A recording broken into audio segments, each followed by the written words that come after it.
Good day, everyone. Thank you so much, everybody. Welcome to the podcast From Zero to Hero. I am your host, Tony Mudd, and I am super excited that you are here with me today to spend some time today. Remember, this podcast is all about becoming the best version of yourself, whether it's in your career, your marriage, or your business. It's all about getting the most out of life. And before we dig in today, I want to give a special shout out to some of our amazing sponsors. First up is Safe Touch Family Counseling. They are truly doing incredible work helping families heal from sexual trauma, abuse, and grief in the community. And also, too, I would like to give a special shout out, and of course, to Goodies Banana Pudding. With the best banana pudding and honey glazed donuts that I've ever had in my entire life. They are truly amazing. So I just want to thank those sponsors. So today for the topic, we have something special. Okay. Today's topic is all about finding happiness in your career. And before we get started, let me ask you a question. When was the last time that you actually felt excited about going to work? When was the last time you walked into work through those office doors with a smile and genuinely look forward to getting the day started? I've noticed that I've noticed that so many people have been struggling, including myself in periods of my life, to find happiness in their career.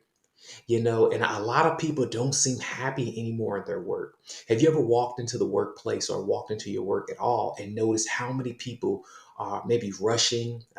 They have tense faces, their heads are hung down, they barely make any eye contact, they barely speak, and maybe even you've caught yourself going throughout the day doing the same things. I mean, you walk into the workplace, your energy totally shifts. It can go from positive to negative, no matter if you're listening to motivational videos or if you're trying to speak positively to yourself. As soon as you hit that work environment, you're hit with instant negativity, and you find yourself counting down the hours until it's time for you to go home. Trust me, I have been there before, many times that I can actually care to say and admit. I remember when I first graduated from college, I was full of hope. And I had jumped right into my career, into what a lot of people would say was a great job. And I quickly found myself unhappy, and I had lost that spark, the joy, the enthusiasm for the work that I once thought I had. And I was lost for a long time. I didn't know what to do, who to talk to. I didn't know how to mitigate that situation. And have you ever felt that way before? Or are you currently going through something that's reminding you of that right now? And this is what today's session is all about. Today's session is all about people who are not finding happiness in their career anymore. They feel like their career is at a dead end, or they're stuck on a hamster wheel day after day doing the same thing over and over again. And I've been doing some research, and according to a new study, 49% of Americans are dissatisfied with their careers, dissatisfied with their jobs. Okay. And let that sink in for a minute. That means nearly half of the people in the workforce that you come in contact with are dissatisfied with their jobs, which spills actually into everything outside of their jobs, from their relationships, their mental health, their self-worth. This has a lot to do with people's attitudes. You may come in contact with somebody at work and they may have a horrible attitude, and you may not realize they may just simply be dissatisfied with their job. And so, how do you find happiness when your career feels like it's at a dead end? And that's what pretty much this podcast today is all about. And I have some amazing tips that I really, really think that can help you, if you're experiencing this like I was, to be able to shift the direction into the right direction so that you can have a positive outlook on your career. Now, the first thing that you have to remember if you're going through this, where you're finding your career to be very difficult, is number one, remember that you work for an individual, not a company. I'm going to repeat that. Number one, remember that you work for an individual, not a company. One of the first lessons that I ever learned in my career, and I can say that I had to learn it the hard way, and it's that you don't work for the company as itself. You work for the individual. You work for the person or the team that you have been applying to. That's who you work for. It is easy to get caught up in trying to find your dream job at this big name company. And I remember right after college, I wanted to work for a big name company or a big name brand because I thought it came with automatic success, automatic happiness. I thought it came with an opportunity for me to actually grow and just enjoy my job. But guess what? I quickly learned that just because a company is big does not mean that the people are working for it actually is a good fit for you. The people that are working there, the people who you're going to be responding with and collaborating with on a daily basis are a good fit for you. The person who's hiring you, are they a good fit for you? And many times I judge companies on how they look on paper. I looked at their stock prices, their social media trends, how amazing was their office spaces. I didn't take time to actually look at the team that I will be working with and understand, how are they connecting? How are they communicating? How are they getting along? And that's where I went wrong. I ended up in many times in jobs where I felt out of place. I felt unappreciated and unfulfilled many times. And my dream job turned quickly into a nightmare. And I was left wondering, where did I go wrong? And here's the thing. You don't work for a company as itself. Okay. You work for a specific person. This is the person that you spend the most time with, the majority of your day answering to, collaborating with. And this is the person that does the hiring and firing. So if you're having a negative experience, it's more than most times it's because of the individuals that you're coming in contact with. New research has found that 75% of people who leave their jobs is because of their manager, not the company, not the role, or not even the pay. It's specifically because of their leader. 75% of people are leaving the workplace because of their leader. And remember, you work for a specific individual, not a company. This means that that individual or that leader that you work for can make your job extremely successful or comfortable or make it fit you, or they can turn it into a total nightmare where you have cliques, bullies, favoritism. Think about it like this. How many times have you quit managers? What did you wish you would have known before you went into a previous workplace or worked for a previous manager? What do you wish that you would have known and thought about and asked during the interview process before you accepted the job and took on the job? Right. So those are some of the things to think about. And one specific tip that I have for you today that I feel like really works well with that and how I was able to overcome that to find more peace and positivity in my career is before you say yes to the job, you have to get really, really good at interviewing the interviewer. Let me say that again. Before you accept any job or any role, you have to get really good at interviewing the interviewer. It's not about the questions that they ask, it's about the questions that you ask them. You have to take the time to check out their LinkedIn pages to see how they present themselves online, to notice how they talk and what they talk about, what they share. Are they positive? Do they post about personal and professional growth? Do they post about team wins and leadership? When you meet them, look at their body language. Are they open, friendly, welcome to talk to? Are they excited to meet you? Or do they seem stressed out? Do they seem checked out? Do they seem like they're just trying to hire a role so you can go ahead and basically take up on all the stress and all of the workload that everybody else is ready to hand you? Ask them questions about what challenges has your team overcome recently and how did they do that. Ask the leaders specifically about what books that they're reading. This will give you insight to them as a leader to understand how they invest in their own growth and ultimately how they invest in the environment that they're creating for you to step in. So these are some really good questions and some really good insight and perspectives to look at before you say yes to the job. You have to get really, really good at interviewing the interviewer and pay attention to how the team communicates. Pay attention to how that leader communicates to you. Pay attention to the tone that they talk to you in. Pay attention to their body language. Pay attention to all of these things because this is the person that you're working for. You're not working for the company itself. You're working for that specific individual. The second tip that I have for you today is a big one. Okay. When you're when you're stressed out about your career because it's not going in the right direction or whatever it is, okay, and you're not finding happiness, you have to make sure that you're building new skills. A new report came out by the National Skills Coalition found out that 92% of new jobs are requiring digital skills. Yet one third of workers have no digital skills. And this is a huge gap, and it's an opportunity too, because one of the biggest mistakes that I see most people make is failing to make themselves invaluable at work, failing to make themselves a person of value while they're at work. I recently read an article, okay, this is crazy, that Google just paid $2.7 billion to get an engineer to come back to work who had recently quit the job out of frustration. Think about it. Google is paying $2.7 billion for somebody to come back to work who had recently quit. How often does it happen? Okay. This is what I mean by making yourself a person of value. The company has to feel like they need you. They have to feel like your success depends on their success. You have to get skills that nobody else is able to do and make yourself a value. Okay. Don't make yourself just another employee. You have to be a commodity. You want to be the person that the company, you want to be a type of person in a company that's constantly learning, evolving, and adding value. And in today's market, we have so many resources at our fingertips, from YouTube, online courses, and especially networking events. Think about it. We live in what I call the instant age, which means you can learn any skill that you want, any new skill that you want instantly. You don't have to wait for it or to sign up for a class for next year. You can sign up today and start taking classes today. There are no excuses to get information to learn how to do something.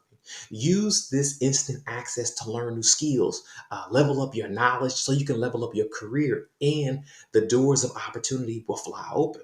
You have to make yourself a commodity. You have to make yourself a value at work. Okay. Your job and the person who hired you has to see value in you enough to want to offer promotions to you, to want to feel like they need you, to where if you were to leave, who else is going to do this job? We have nobody else that can actually do this job because that person had the specific set of skills to make this job work, which makes this company work even better.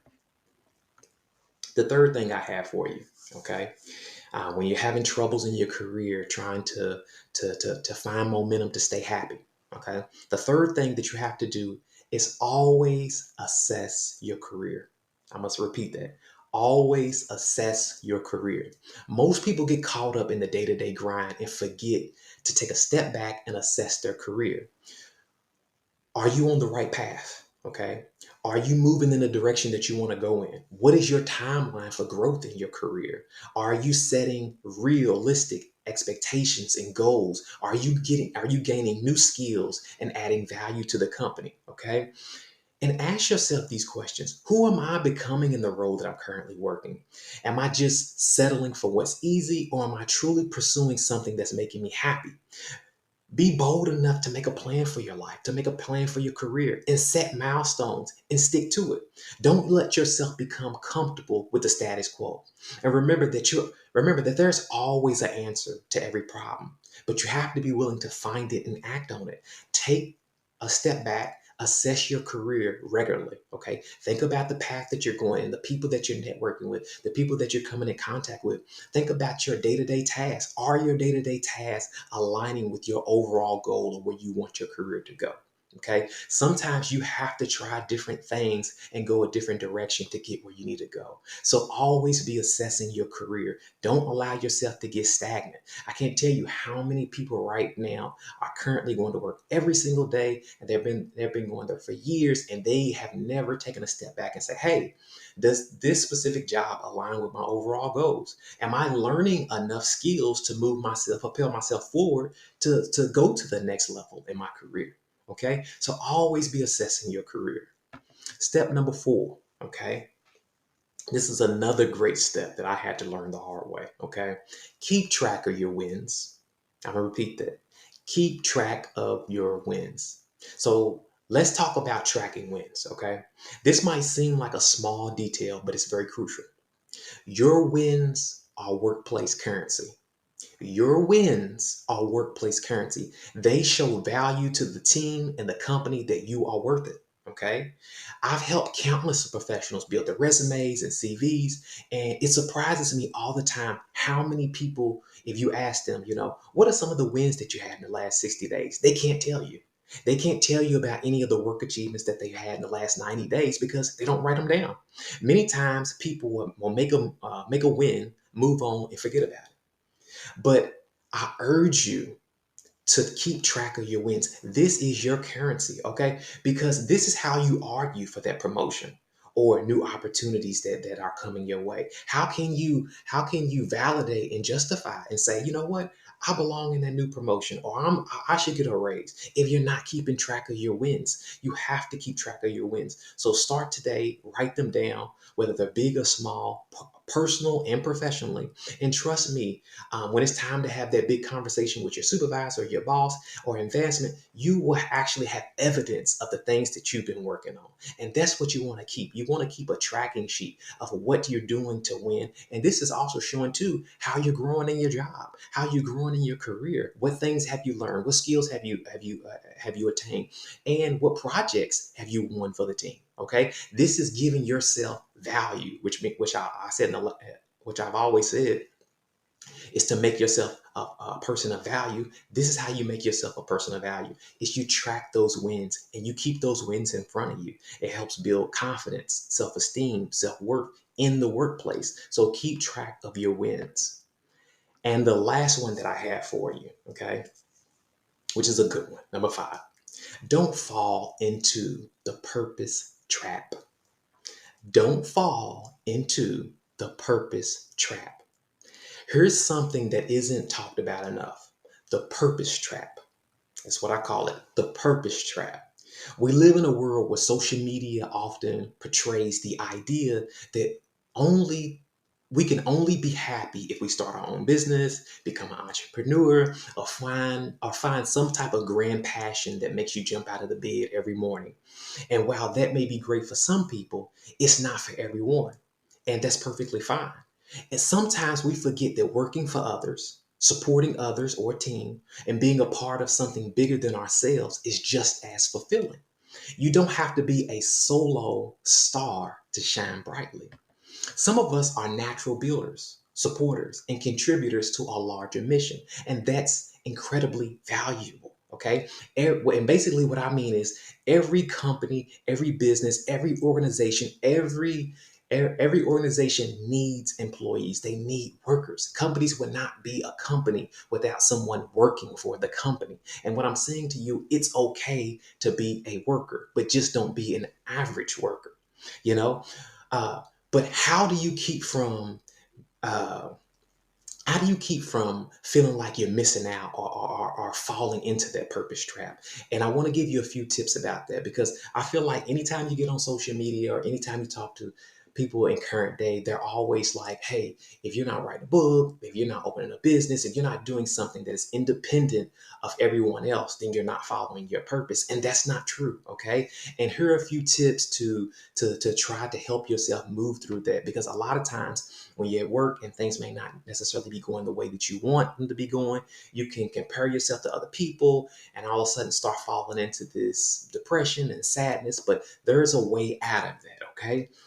The first thing that you do if you feel like you're falling into that purpose trap, okay, in your career, is identify potential fulfillment. Identify personal fulfillment. Take time to figure out what generally makes you feel happy, what generally makes you feel fulfilled inside. It doesn't have to be a massive passion or some type of life altering purpose. What makes you feel good at work? Is it helping others, solving problems, being a part of the team to achieve something great, something bigger than yourself? Sometimes we overlook the small things, everyday moments that bring us joy because we're constantly searching for something bigger. We're constantly looking at someone else's happiness, hoping that we can take a little piece of their happiness that in hopes that it will make us happy. And that's not true. Okay. We have to look at our day by day moments, whether they're small or large, and find out what truly makes us happy as a worker while you're in the workplace. So write down these small wins and moments of joy because they're extremely powerful reminders of what truly matters as you move forward in your career and finding purpose in your career. Number two, define success on your own term. Define success on your own term.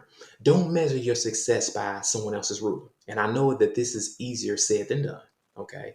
Then just because your friend is running a business doesn't mean that you're any less successful if you love to work as an employee for an organization, okay? Or you love to work your job.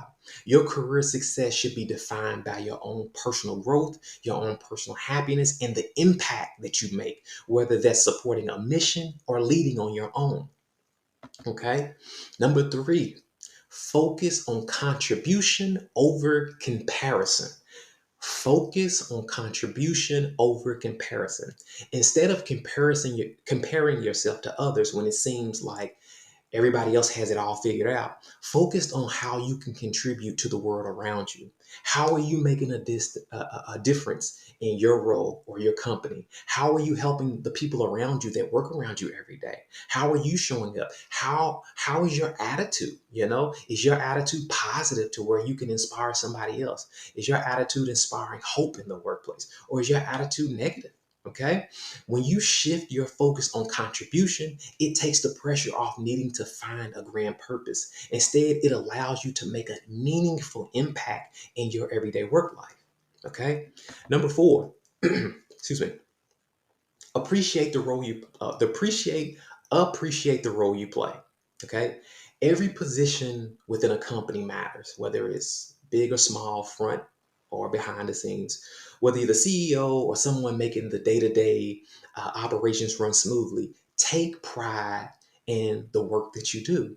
Celebrate the fact that your work helps keeps the gears moving to keep the company moving. Whether you're in the front, in the center, or behind the scenes, understand and appreciate that your role can help bring satisfaction and prevent those feelings of inadequacy, like you're not good enough simply because you're working a certain role. And remember, whatever role that you have, you can have the chances to move up. Again, you have to build new skills. Okay. You have to be willing to change your skills and level yourself up. You have to be willing to make yourself a person of value. And the only way you can do that is by gaining new skills, meeting new people that have new connections. Okay. Getting yourself out there to learn more, to do more. And number five, this is a good one. Keep perspective and stay grounded. Keep perspective and stay grounded. It is easily to feel like you're supposed to change overnight. And a lot of times we live in a world where you hear people talking about their purpose and their passion.